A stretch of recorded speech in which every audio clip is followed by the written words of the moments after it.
to episode 10 of Ctrl Alt Speak.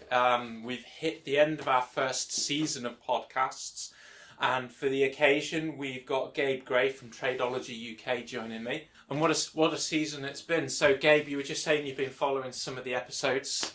Yeah, we've first of all, hi. I've kind of listened to it, and one of the things that I like about it is that it has got a really kind of informal thing. It's not too techy, it's not too work specific or sales oriented. It's just a nice general chat, and I think that comes across really well. Whereas there are other kind of things within marketing that you see where it's just this is us, this is what we do, this is everything, and it's kind of like I suppose like an audio poster without any kind of feedback to it. So it's just and it kind of becomes white noise. Yeah. So that interaction and kind of informal setting, I think, makes it work much better, and actually you can take snippets of stuff that resonate with you much more than other bits that are maybe not as relevant for certain aspects. Yeah. So it works well. So I've been really informal, and I've been badly really informal and not properly introduced you. So Tradology, fairly young business, coming up for your first birthday. Just coming up towards our first birthday. Set up by Matt, who kind of isn't here today, unfortunately. He's tied up with something else. But he set it up kind of just about a year ago, and I joined now a few months back. Yeah. So it is. I mean, Matt's got a lot of experience within the industry, but it's it's a tech business, I suppose, in one way, but really it's more about we focus purely on the recycling side. There are kind of plans in the pipeline like fairly shortly for a consumer website and stuff, but we're primarily focused on the recycling side. And I think in terms of recycling, it's the tech kind of industry is a very kind of almost out on a limb in terms of our attitude to lots of other recycling stuff, in terms of where we see the value in stuff that we're going to replace, whether it's a car or kind of whatever it might be that we've got at home. Like your car, you don't just kind of stick in your garage at home and put your new one on the drive and forget about the one in the carriage. Whereas tech stuff, I heard a really good phrase, I can't remember where I kind of picked it up, which is that everyone's got a pile of denial, which is that kind of drawer at home with your old mobile phone in, or your kind of storeroom in the office with all the old laptops and the kind of like desktops and whatever it might be, that you kind of think, I need to get around to doing something with that. Yeah. But I'll stick it here, and then it's forgotten about. And before you know it, you open the door and you're like, so what's in your pile of denial? That's a really good question. It's really kind of stuck with me, the pile of denial thing. So I mean, I'm guilty. I've probably got a couple of mobile phones at home. Yeah. That again, they're kind of like I've cracked the screen, and then I've lived with it for kind of 3 months. Got to upgrade time and changed it. I thought I'll sort that. I'll put a new screen on. Keep it just in case. And then the just in case kind of box. And actually, like, how often do we ever go back to the just in case box? Well, that's a great question. So, in our storeroom here, we've got there's two sides to our storeroom. We've got our stock side where we've got the proper stock that we bought in. So, I mean, a lot of our stuff is bought as we need it, but then we carry the essentials. So if a customer needs a hard drive or a router or a power supply or whatever, we've got that. Yeah. Then we've got the non-stock side of it, and it's like if we come back off a job and there's a couple of leftover cables, or we decommissioned an old piece of kit and it's something that actually, do you know what, this might be really useful. And at one point, going back a few years ago, Dell was selling, if you were speccing a Dell computer on their configurator, the PC would be £200, but if you want to put another drive in, the drive would be 50 quid, and then the SATA cable to go from the board to the drive would be 20 quid. Yeah. 20 quid for a SATA cable, like, seriously, what the hell are you playing at? And at one point we had this box of SATA cables, and we're like, we'll keep them just in case. Yeah. Our pile of denial. Yeah. And that's one example of, we'd got SATA cables, got this cable, that cable, this drive, that drive, everything go. I think at one point we'd still got a 100 meg hub in there, and one of our office managers is like, right guys, this isn't acceptable. You've got to have a tidy of what you're going to get rid of. So we got rid of all this stuff. We're now scratching around trying to find SATA cables because we just want to set a lab up. Yeah, it's a really kind of fine line, isn't it? But I think I'm just thinking of a few collections we've done lately, and you go and kind of, it's like, oh, we've got some laptops and we've got some desktops and some monitors and a few other bits and pieces, and we've been and we've collected it. There's been video cameras and there's like projectors and there's like lots of servers and there's also so there's all sorts of stuff. And actually, kind of talking to a few of the guys that we've been and done collections with, they're like, we might have had some of this stuff for ages, have lost count of how long it's been here, and we need this space. And you're like, well, actually, kind of not only are you going to get the space back, but there's money, there's residual value sat in that pile of denial. And whether that's a couple of old phones in the kind of like bedside drawer at home, or kind of a storeroom full of stuff that's been taken in as you like upgrade some of the stuff. The principle is the same.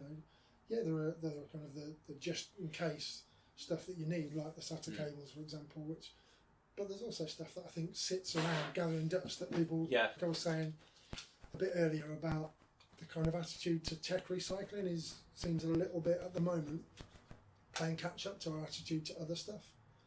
Kind of like mobile phones, not so much maybe in one sense, but because I think people are aware of that. But from a business perspective, again, that they kind of quite often are just left sat around or like old laptops or whatever. But I think, I don't know the exact figures, but there's something like 1.5 billion new mobile phones sold every year, and the lifespan's 2.5 years. Well, I saw a stat that said if mobile phones were toothbrushes, we'd have the equivalent of 2 or 3 toothbrushes each globally for every person on the planet. Yeah, I saw a similar kind of thing, which is saying there are far more mobile phones on the planet than there are people. Yeah, and that's incredible. And that's kind of mind blowing. And I think it's driven by a whole lot of stuff. There's always been that kind of desire to have the latest technology and to have the kind of the newest thing that's come out. Whether that's cars, like IT stuff, kind of the latest training, whatever it is. There's always been that desire. But I think as technology particularly has moved on and gathered pace quicker and quicker and becomes so advanced to some of the stuff that we can do now, that's kind of the desire is also like added to by fueling it to be able to use it for what we do now in the way that, and particularly kind of this year and the back end of last year and kind of maybe a bit before, has been such a kind of shift in day-to-day kind of routines and like kind of a very uncertain with Brexit first of all, and are we, aren't we, how are we, how do we do it whatever, and then obviously the pandemic and the change to kind of remote working and I think a lot of people who were like, no, we couldn't possibly do remote working, have now discovered actually we can, like we've had to, we've adapted and we can. And as an example, I went and did a collection a few weeks back for a company that had to remote work, and I realised they were actually more productive remote working than they had been based in an office. So we're like stopping renting this office kind of just outside London, which was saving the company an absolute fortune. All the guys were like, less commute, less money spent on the commute, more productive, more time at home. So it was kind of, there were lots of wins in that whole process. But I think that the kind of advances in technology make those options far more workable for a much kind of bigger percentage of the kind of work community. But again, that feeds the need to upgrade and to get the right systems and make sure stuff's compatible, which in turn adds to the pile of denial in storerooms and stuff everywhere. So there's a lot of stuff, and going back to the mobile phone thing, in terms of more mobiles than there are people, I think the kind of the rough estimate now is that only about 15 to 20% of mobile devices currently get recycled. So really, where's all the rest? And in your top drawer, in your top drawer, in your storeroom, kind of in a box in the garage, in the loft, wherever it might be. Flush down the toilet. Anything, but actually, the flush down the toilet's a good analogy, because effectively, that's money that consumers, businesses are flushing down the toilet because it's sat there. And if I think the average cycle of a mobile phone is about 2.5 years. But their actual kind of functionality and usability is far longer than that. Well, so kind of there is a residual value in that, and not just mobile phones, but kind of IT stuff, whether it's servers, whether it's kind of desktops, monitors. Yeah. And there's a lot more use than what we actually do, and there's value there that's sat gathering dust. People underestimate the value in that used kit. So Massively. we take a mobile phone brand that rhymes with orange. Or pear. That one, that one. Yeah. And other mobile phones brands exist, obviously, but you're talking about a handset that you can pay between £500 and £1,500. Yeah. And you look at the cost of ownership on a 2-year contract, and that's absolutely ludicrous. Yes. Because it's nuts. And like I've got an iPhone XS. My old iPhone 7 is out with one of the guys out there, and that's probably 4 years old now. Still going strong. Still does the job. Absolutely. And I upgraded because I wanted a better camera. And I mean that's the thing, isn't it? For me, I've got an iPhone 7. I think 7 or 8. I can't. It does everything I need it to do, and Yes. I probably use 30% of its actual capability on anything like a regular basis. Yeah. Lots of what it does. Do I really need it? No, because I'm perfectly functional with the one I've got now. Do I want it? Absolutely. Yeah. And that applies to kind of every area. I think in terms of IT, in a business sense, it's much more driven by we need a better system that's more compatible and allows us to do X, Y, Z. It's much more about the functionality side of what's driving that. It's also, from what I've seen, it's those traditional refresh cycles as well. So does a PC last for 3 years and then it's written off? And from an accounting point of view, and I had one of my clients turn around, and I guess to an IT salesperson this was like somebody rubbing their hands together going, get in. And the client, and I had to say no because there was now wrong with what they got, but the customer just said, would it just be easier just to start again? And I'm like, sorry, what? Say that again? Just to start again. And you think, how many companies are doing that? And they're taking an asset that's 2 years, 3 years old, and if I don't get 5 years out of a server, I get upset. But I think it's we have been probably over generations. I mean, I grew up in the kind of 80s in South East London, driven by that kind of almost a disposable throwaway society where, and I think that becomes the mentality almost across the board. But I do think that the kind of the pandemic and like recent events over the last kind of few years have made us much more aware environmentally. So recycling has become much bigger in like charging for bags at the supermarket, putting your recycling bins out, all of that stuff. Which you go back a generation. Unheard of. Unheard of. And it was do you need a bag? Yeah, I'll have 10 bags to put my shopping in. And then your bag to put the bags in. Yeah, now we've all got bags for life in the boot of the car that we always forget to take out of the boot of the car. So go in, and then if you got a bag, it's outside. I'll have another bag for life. Yeah. Don't know how many bags for life I need, but I've got more bags than lives. Yeah, exactly. But our general consciousness about recycling 20, 30 years very much was you bought a car and you kept it until it was on its last legs, and then you kind of whereas now it's you lease a car, you kind of have it on a PCP and you recycle it every 2 or 3 years, so you're always in a newer car, and we kind of accept that as the mentality in that area, and we see kind of almost from the beginning when we buy a car as an example what the value is going to be at the point when we want to exit it. We don't really look at that in the same way. When you look at technology, it doesn't come across the same way, but actually the principle is the same.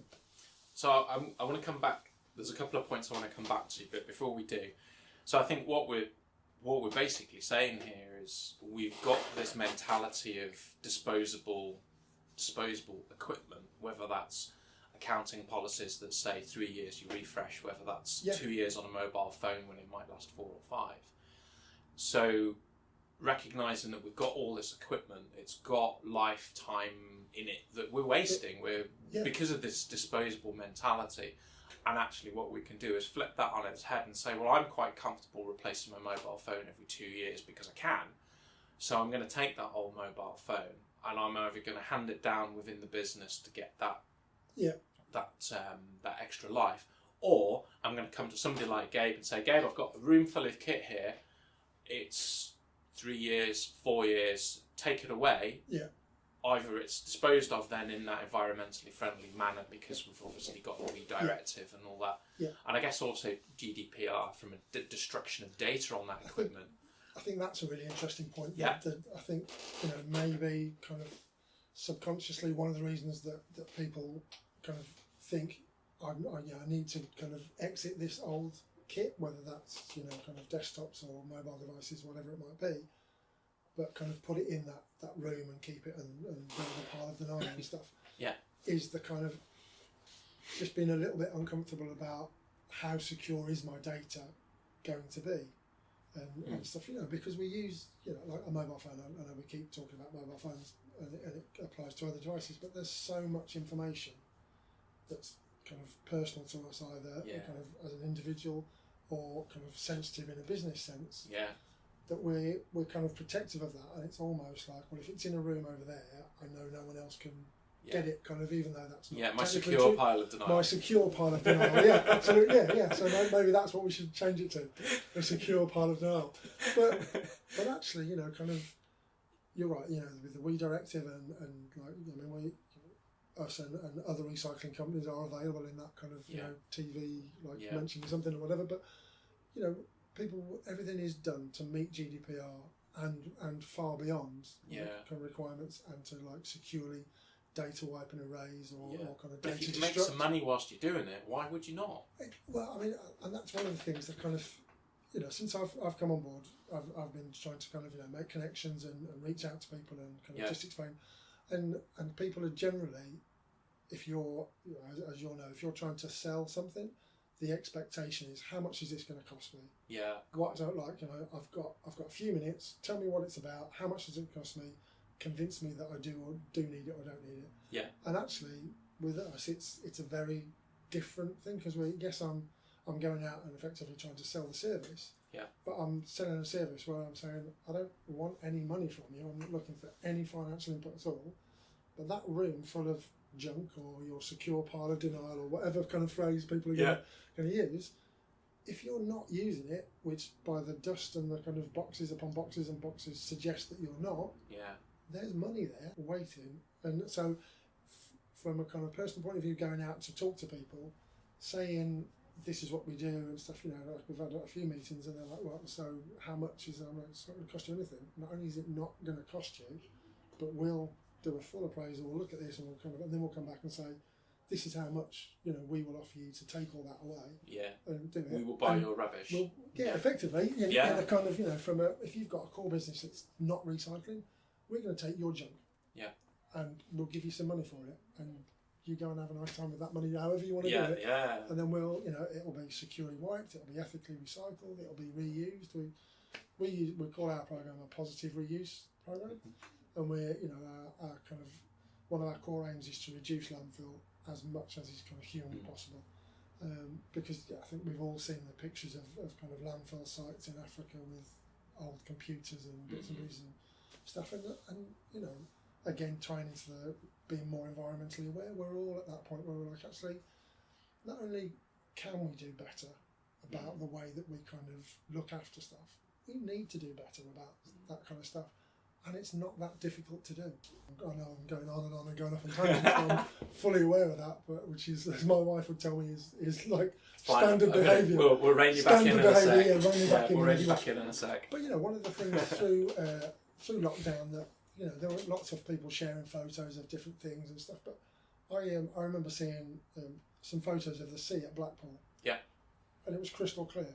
Like, I've been going to Blackpool as a kind of a family thing for years and years. It's like a tradition. It's the lights in the autumn, isn't it? It's what you do. It's the illuminations, and it's the like going to the pleasure beach in the summer and all that, and taking your kids like my parents to going on the trams, the donkey rides, all that good stuff, right? But in all those times, like I've been year on year, I've never ever seen the sea anything but like a kind of like a really kind of like dark kind of green blue muddy kind of colour.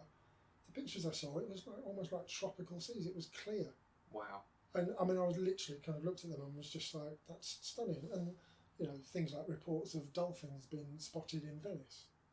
All those kind of things where you think, like, when we just paused for a bit, yes, through a kind of a horrible pandemic, but actually it very quickly kind of starts to improve and to almost right itself. And I think we can learn from that and try and do better as we move forward. Yeah, there was so obviously in China and in the Wuhan province, there's a lot of technology manufacturing there, and there's a lot of heavy manufacturing of all kinds there, and I think it was NASA had published this satellite photo showing the pollution over China, over Wuhan. Yeah. And yeah, in the time, I mean, what were they shut down for? 2 months, 3 months?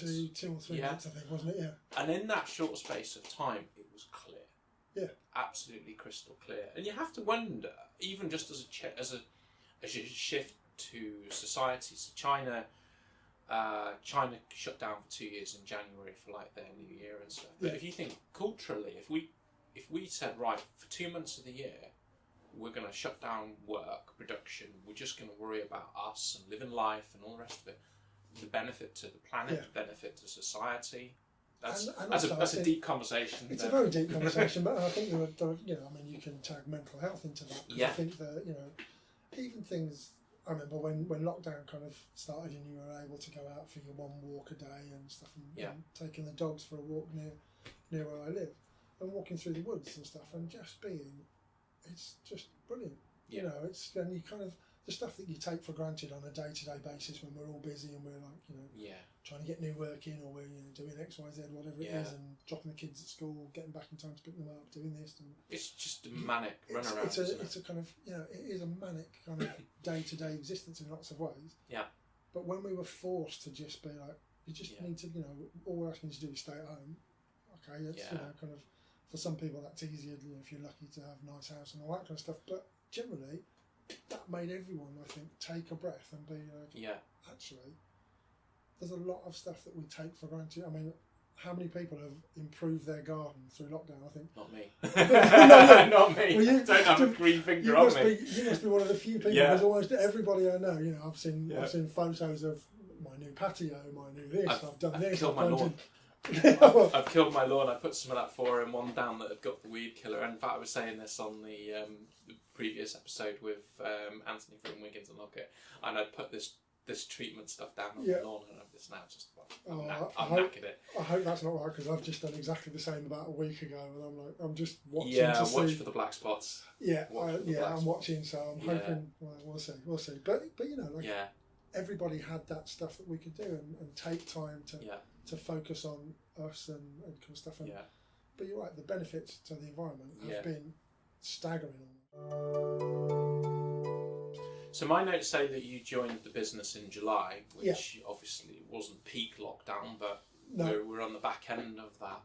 Nerve-wracking time changing jobs in... I mean, not really. Kind of, I suppose, different challenges because of lockdown, but not nerve-wracking, because like Matt, who and Nicola, his partner, who own and run the company, I've known Matt for 25, 30 years, so we've kind of done various other things previously, so that was a very kind of easy kind of change, because it was familiar, and we know how we work together, and we know kind of we're kind of our pluses and minuses kind of balance each other out quite well.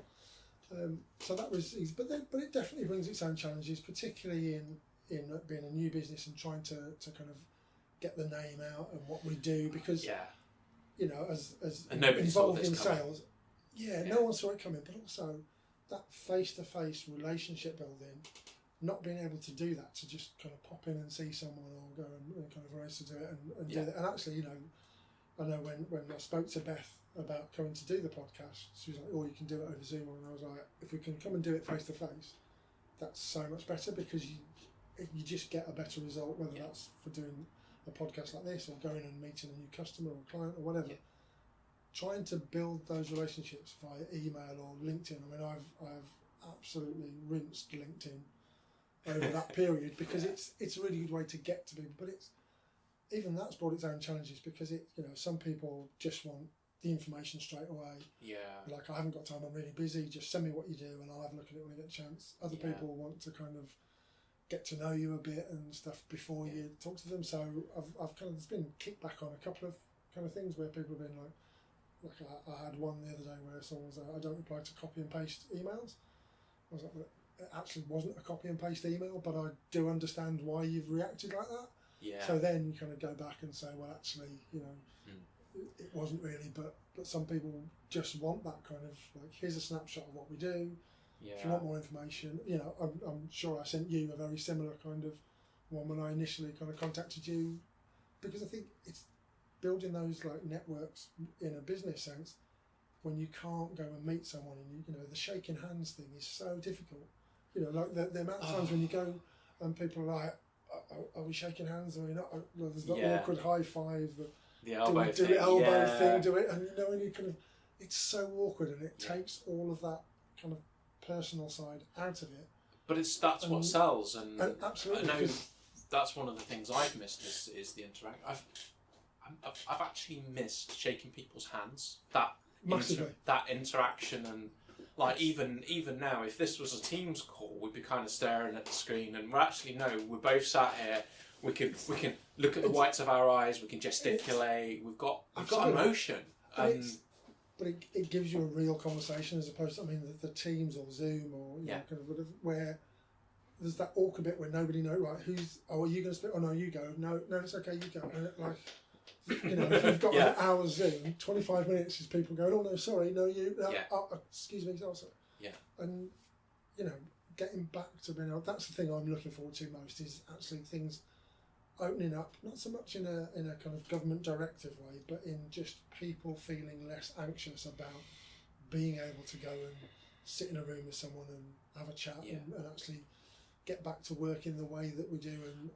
And that's just going to take a bit of time, isn't it? People are going to have to adjust, adapt. We've got to be respectful of everybody's feelings about that. And some people are quite blasé and it's like, let's crack on. Some people are very nervous still. And I think you know that's fine. It's interesting, isn't it? Because I mean, there's a whole range of how people feel about it and deal with it and stuff. But also, it does feel to me that there's a real kind of COVID-19 fatigue, face mask fatigue, where people are just like, I want to do the right thing, but we're getting complacent. Absolutely, and you know that's not the right thing to be complacent. But it's so understandable that people are, because it's. You know, I mean, I was saying to you before we started this, I dropped my little boy at nursery this morning. Yeah. And that's the first time in 6 months that he's been to nursery and he's been around us day in, day out for 6 months. Yeah. And that's a long period of time for work and like your kind of home life to have been so dramatically different. Yeah, especially for somebody so young as well. I mean, I think definitely for someone so young, but I think it's affected everybody more than kind of we maybe admit on a day-to-day level. You know, like I've never really thought of myself as being anxious about stuff, but there's been a couple of occasions, you know, the first time I went to a shop, going back to the garden thing, I really did a half, you know, and going and getting some stuff, and that whole kind of like queue up and 2 meters and have a trolley so you do this and like sanitize your hands and do this and go one way round, and then the bit, you know, where most people, the first time I went to B&Q, everyone was following the lines around and doing it. I had to go back about a week later to get some more stuff, and people were like, "Oh, it's okay, just squeeze past," or "I'm just going that way." And that's a week. And that was within a week, and you kind of there's that English social awkwardness where you kind of you might not like something, but you don't really want to say because you don't want to upset someone, but actually they're kind of upsetting you or making you anxious by the fact that they're not doing what you're meant to be doing, and do we really need to know what we're meant to be doing? We don't know. And I think that over time has really played on people's minds. Yeah. Probably more than we certainly subconsciously more than we would maybe admit. Yeah, I think what struck me. So I like to drink. I like a Starbucks coffee from time to time, and there's the one over on the services. And you've got these rules about when you do and don't wear a mask. And I went in, and half the people in the building wore masks, half the people in the building did not wear masks. Yeah. And I'm kind of there going, well, are we? Aren't we? What if we are? What is the point? Because half of us aren't. Just and it's head blown. And what's going on? And I think I mean, my kind of group of friends, and there's a real mix. There are people that are like, no, you absolutely have to wear a mask and you should do this and social distancing, and then there are others that are like, what's the point? You know, why would I need to wear a mask here but not here? It doesn't make sense. And I see both sides of the argument, and it's you know, you kind of have to take on board how people feel, whatever their perspective is. But I think the uncertainty from the very beginning, you know, and kind of this is the rule, or actually no, you know, the kind of go to work if you have to, but stay at home if you can. Stay at home, no go to work, and don't do that. Like that whole, you know.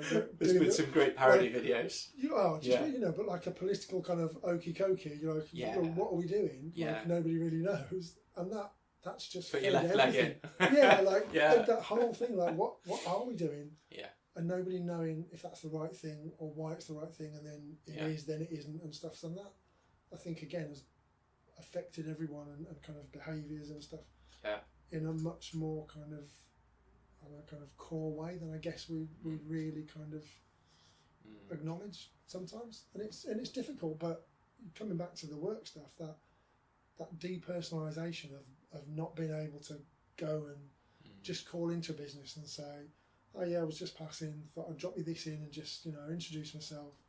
You know, if you've got time for a chat at some point, you know, give me a ring. I'd love to go and have a proper chat to you, but I'll leave this with you. And go.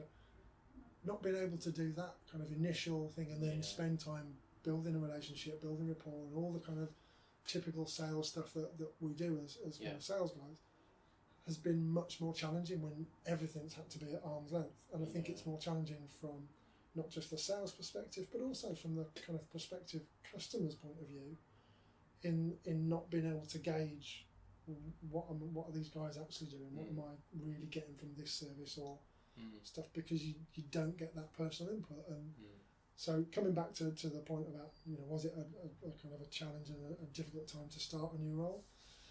In some ways, yeah, but not because of the kind of the job or the business necessarily, but just because the world that we're kind of in at the moment and how different that is to how we used to work.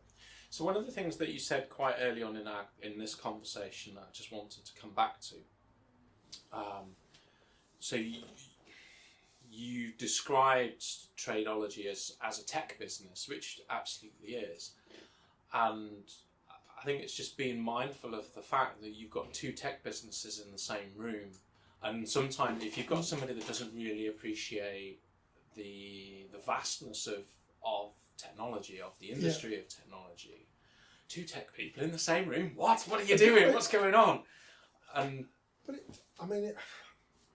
it's very different kind of sides of the business, really, isn't it? Because it's you know, like I'm the least techie savvy, but you know, kind of when you were kind of describing some stuff earlier on the SAT cables and stuff, I was thinking, please don't ask me anything technical because I'm just going to be and Beth will have to edit like a big chunk of me going, oh god, I don't know. So, but actually, you know, kind of my role and kind of Tradology as a business, we don't need to be that technical, because actually what we're doing is, you know, we're taking stuff that's kind of no longer required at point A, making sure it's all kind of, you know, securely wiped and all of the stuff that we need to do and refurbished and stuff, and then so on to point B where it still has that use.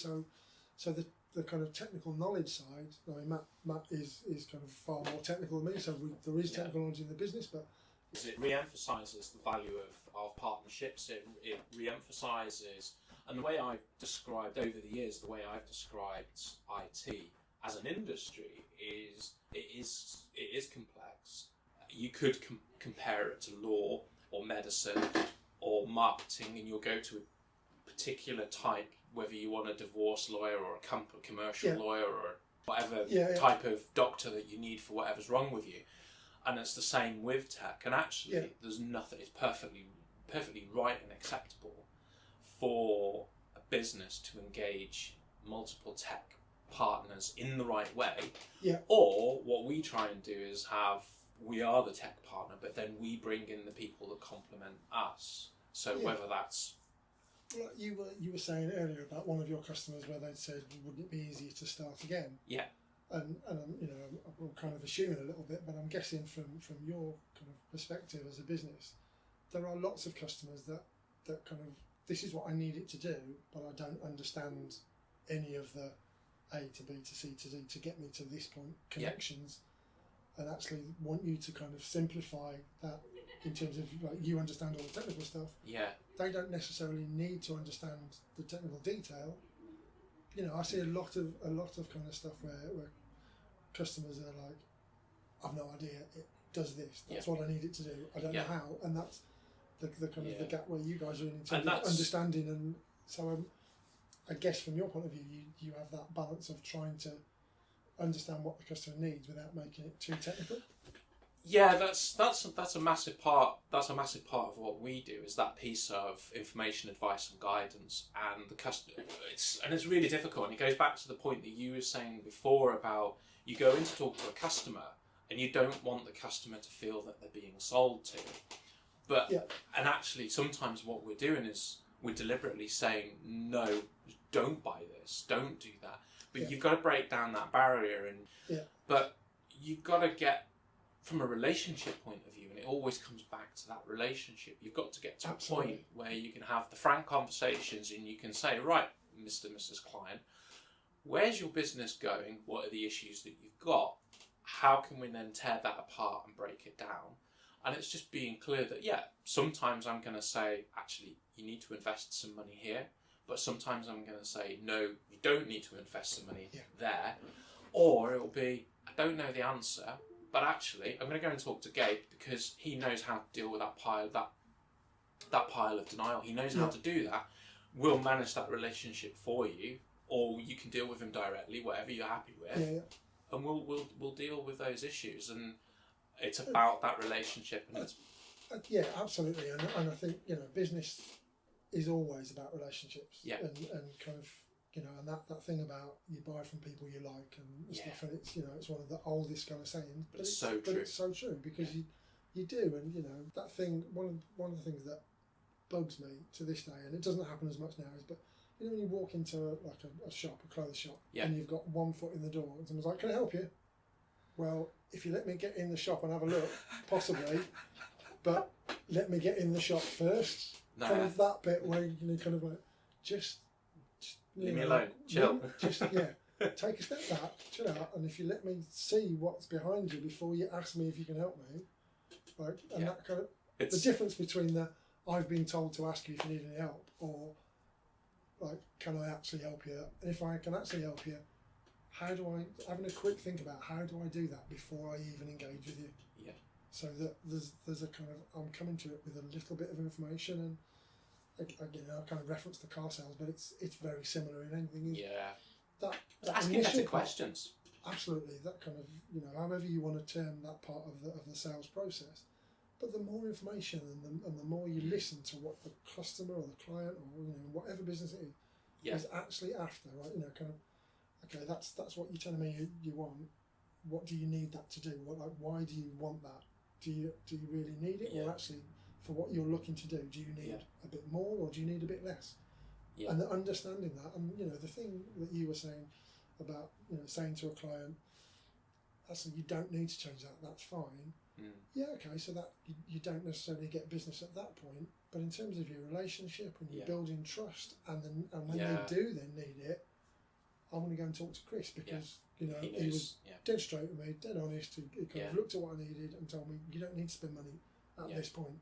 At some point in the future, maybe you will, and then they'll come to you. And that's for me. That's the key thing: is you listen, you find out, and just be straight. Yeah, and this is a great topic for me because we've shameless plug time. We've got our virtual IT director offering where we go in and we talk to businesses at board level about this kind of stuff, and it's just getting people to understand that yes, if it's me that they're sat in front of, yes, I work in IT, yes, I have to sell, I have targets to hit, but I'm also a business owner. The issues that they're seeing, I'm seeing in my world, and it's breaking down those barriers. It's almost, again, it goes back to that old British mindset of yes, the stiff upper lip. I've got my life's perfect. I'm living the dream. I don't need to share anything because I'm that British guy. I can't show myself. I can't express myself, and it's like But that's the power is, what are you trying to do? Where do you want to go? No, I'm not trying to compete with you. I want to help you. What's going on here? And it's the power of those conversations. Absolutely, and I do think we are much better at that in terms of businesses that like work with each other. And when it was like, no, they're my competition. I can't can't talk to them, can't help them. And there's a lot of IT companies still like that. Even now, we've had circumstances where we need to talk. In fact, it was a dictation software company for one of our clients, and we wanted the customer wanted something doing around their dictation software. So we pick up the phone and say, look, mutual client, this is what we're trying to do. Can you help? And they was like, oh, we can't talk to you. You're not our client. We'll only talk to the client. And it's like, guys, come on. Yeah. We're trying to help you get to the same goal, helping the same person. Yeah. We don't have to do this. We're just trying to make it easy for the client. And we have kind of similar conversations with our customers where, for example, they will be upgrading a load of kit with their customer. Yeah. And I'm like, we can come and collect their pile of denial from our customer, or we can go direct to that customer and pick it up from there if that's easier. Yeah. Because they're not our customer. We're not, You have no relationship. We don't install IT equipment, we don't sell IT equipment, so we have no kind of dog in that fight effectively. Yeah. But for our customer, if it makes it easier for our customer to go and collect it from point C rather than point B, that's great. And like the money still goes to them, and they can filter it back to their customer or however they want to work it. Yeah. And actually, there's a lot of that can happen that doesn't, because people are sensitive about protecting their customers, and I completely understand protecting your customers and stuff, but there's a lot of times when, what are you protecting them from? Because actually, we're not competing for that customer. We're doing this part and you're doing that part, and they're separate, and the customer's the same, but we're coming at it from two different angles. I understand that entirely. So we deal with we deal with various software companies where we buy the software and sell it and manage it to our clients. Yeah. And there's one of the big things in our space is when the vendors say, okay, who's your customer? So okay, right, I want XYZ software licenses for Gabe at Tradology. Here's his phone number and his email address, but he's my customer. Yeah. And then you'll reach a point down the road, whether that's months or years. And we had this earlier in the year to the point I had to have a very stern conversation with the supplier and tell them if they didn't stop it, I was going to sack them as a supplier. And they're a big supplier to us. Yeah. They started contacting our customers directly, and they hadn't told us they were doing it. Yeah. They start communicating to the customers directly. So what you're then doing is, and I understood why they were doing it, but it was how they went around it, how they went about doing it, and it's just like, and it just started dirtying our message. I was like, guys, what are you playing at? And I mean, it's kind of it brings an element of confusion to the end customer, but also it just completely trashes the relationship that you have with your supplier as you being their customer. Yeah. Because in that situation, you're not only the kind of supplying that kit to that customer of yours. So if they bypass you to get to them, potentially they're missing out on X number of other clients that you get that you would supply their kit to. So it's a very short-sighted strategy. It's a really short-sighted strategy. Yeah, absolutely. But I kind of understand why it happens. Yeah. Because people see it as a quick route to a customer, and they're already using our stuff, so they kind of know it, and I understand it, but it massively short-sighted because it's kind of that. My mum used to say this: you're cutting your nose off to spite your face, and also from the customer's point of view, they don't necessarily want to deal with the manufacturer supplier, because that then brings in the element of them having to have the technical knowledge at points that they don't have and don't have time or have the interest in to be able to kind of get what they need, and that's where guys like yourself come in, where you kind of filter all that out to get what they need without having to go through all the jargon. But the businesses should be. There's this expression, stick to your knitting. In fact, Craig Howard came out with that years ago, as a phrase of sticking to your knitting, and it's even today, stick to your knitting, stay in your lane, do what you know. And you know, I mean, I've come across people in business who are like, oh no, I'm a disruptor and I'll do this, and there's definitely a place for that, to push boundaries and stuff, but you don't need to come out of your lane for no real reason. You know, if there's a genuine reason to do it, I get it. And I'm not saying everyone should stick in their lane permanently and never do.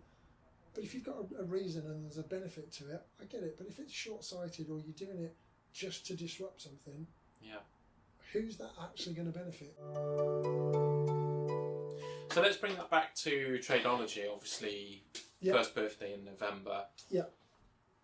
From the bits, so you're what, 6? You're in that back half of that. Yeah, I'm in so the last half month. So I kind of started beginning of July. So I'm kind of very much the new boy in the office. Yeah, the FNG. Yeah, absolutely. So what do you think the next 1-2 years is going to look like? I think it's, you know, kind of all being well and kind of plans going. We've got, I kind of touched on earlier, we've got plans for a consumer website where people can kind of sell or buy their mobile devices and laptops, but that's primarily around the kind of the mobile section. In terms of the recycling side, more for business, where it's kind of incorporates IT stuff as well as the mobile devices. That's growing kind of readily, and I think that will only get bigger as people become more aware and a lot of the kind of remote working becomes more prevalent and kind of, you know, people are upgrading to new systems to make sure everything works and is kind of seamless. But it's a positive kind of outlook. I think it's you know, from what's been a very difficult time, and in actually in a lot of ways, lockdown's almost helped, because people have looked at how do I cut costs?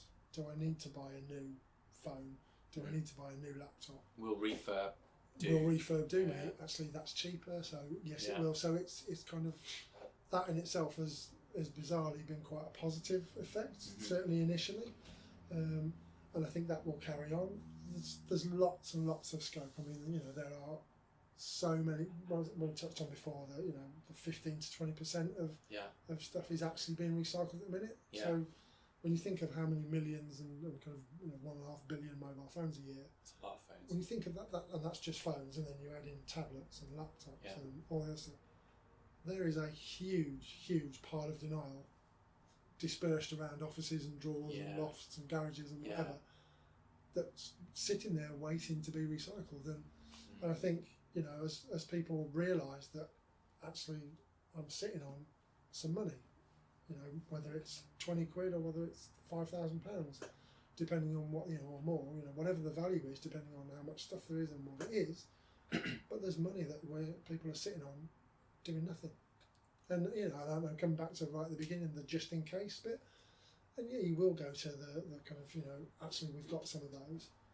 But realistically, how often do you go back to that? And for the 3-4 times a year, maybe you go back to the just in case pile of denial, the secure pile of denial, wherever we're at with that particular bit. As, you know, how beneficial is that, opposed to here's some money that you can now use for whatever you want, rather than waiting for maybe 1 or 2 occasions when I might have the lead or the kind of the memory or the whatever that works. And also space. In a lot of instances, you know, there's a room this size or bigger, and lots of schools are like, we've got a room just full. Well, what did you use that room? Well, we used to use it for like to teach IT, but now it's just full of junk, old stuff. Like, well, wouldn't you like that room back and some money? Yeah, of course we would. Like, who wouldn't? So last question for you then, Gabe. One piece of technology you couldn't live without, what would that be for you? And this is something we've asked all of our podcast guests. One piece of technology. It's really difficult because I'm kind of, I think it's a boring answer, but probably a mobile, just because of the kind of connectivity it gives me with family that are spread far and wide. You know, I nearly said television, which is really sad, but But the phone, because you can do everything, you know, watch telly, do everything. Like, I think, or record a podcast, as you're witness to right now. For me, the connectivity to family and just being able to kind of at any point. And FaceTime, I love FaceTime. I'm quite sad like that. Really, my mum will be like, FaceTime for work. Depends on how well you know the person, I guess, and the relationship. I think can work kind of well. But more. For me, it's a personal kind of, you know, phone my sister and like seeing her kids and doing waving and pulling faces at the kids and all that kind of stuff. So, if any of the podcast listeners want to come find out a bit more about how they can get the pile of denial, turn it into some cold hard cash, what do they need to do? Well, you can have a look at our website, which is just tradologyuk.co.uk, or give us a ring or drop us an email, and you know, we'll have a chat to you over the phone. We'll come out and see you. Preferably, we'll come out and see you over a coffee, or you know, whether that's at your office or we can meet you somewhere, whatever. Whatever works. So, thank you very, very much for coming on. I think it's been a great finish to our first season of podcasts. So, also a massive thank you to the listeners. And I think that's probably the question for the listeners now is, with season 2 coming up, who wants to come and be a guest on the podcast? Is there anybody you want us to get on? That kind of thing. Get in touch, let us know. Follow us on LinkedIn or Facebook and all the other social media stuff. Or come find me, Chris Pallett. Thanks again, everybody, for listening. Thank you, Gabe, for coming to do episode 10 and finish at season 1. Absolute pleasure. Thanks. Thank you.